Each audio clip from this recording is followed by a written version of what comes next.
the gate is now running. So when I come off this transmission, you just talk a little bit, and I'll send it up there on my YouTube channel.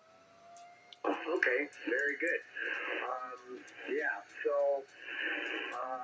from start to finish, raw materials, cut all the tubing and cut the boom and set the darn thing up, made the mask, the boom plate, and got that all done. Put it together. I started at 10 in the morning, and by 2 o'clock it was done and up in the air and talking on it. So yeah, I was happy with that. It turned out real good. Well, I tell you what, man. How did you do the elements? Did you taper them, or are they one diameter all the way out, or are they tapered, or how'd you go about it? I had to use the material that I had here. It just was kind of on the whim, so they are tapered and not very large either. I just used what I had around here, and luckily I had enough leftovers to build this antenna, and then I'll go out there and cut another 10 foot of boom and stretch it out and do another element and so on and so on. But yeah, I had enough materials just here to put this thing together, and there you go, man. Well, I tell you, do you mind talking a little bit about your isolation of your active element? How did you isolate? It's directly fed. Directly fed, but did you isolate off the boom? What I did, well, the driven element is, yes, of course. The other elements, no.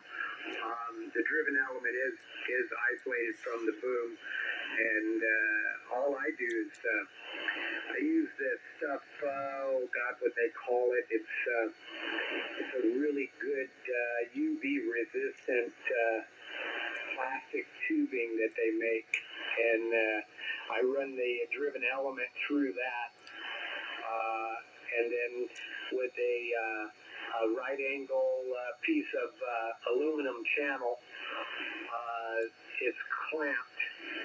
Little U-clamps are clamped down onto that channel with that tubing in between there to keep it insulated from the boom.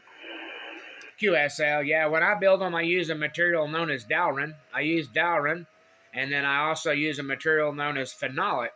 All my booms are done with the Dalron and phenolic. Over.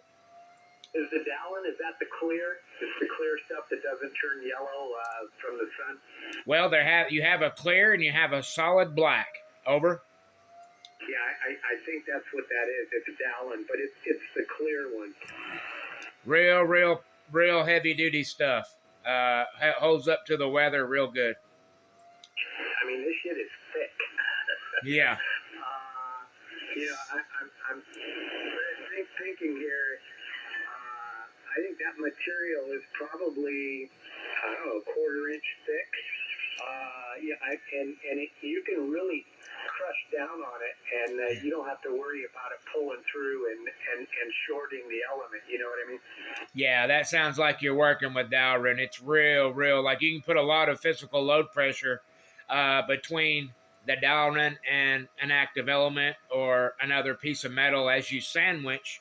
The Dalron holds up to the pressure. Over. Yeah, exactly. And you don't have to worry about RF burn or something arcing through if you got too crazy with the output power. But the twins over here, the 572Bs, I don't think I got to worry about any of that. Oh, that's just a wonderful output stage. Wonderful tube. Wicked. They sound so good, man. Are you running them now? Yeah, I'll tell you what. They are original from from what? I think 78. Yeah, I think so. It's late 70s. Never been touched, and still doing exactly what they're supposed to be doing, so I got no complaints there. Well, the last pair of 572s I ran, I'd get about anywhere from 650, 7 1/4. It's about what I got out of mine. Over. The money, right there at saturation point. Yeah, that's it exactly. You know, that would be your full duty cycle of the tube. When you have it fully into duty cycle, you're looking at about 7 1/4. Right on the money, brother. I've done it a couple days there, Dennis, just like you, my brother.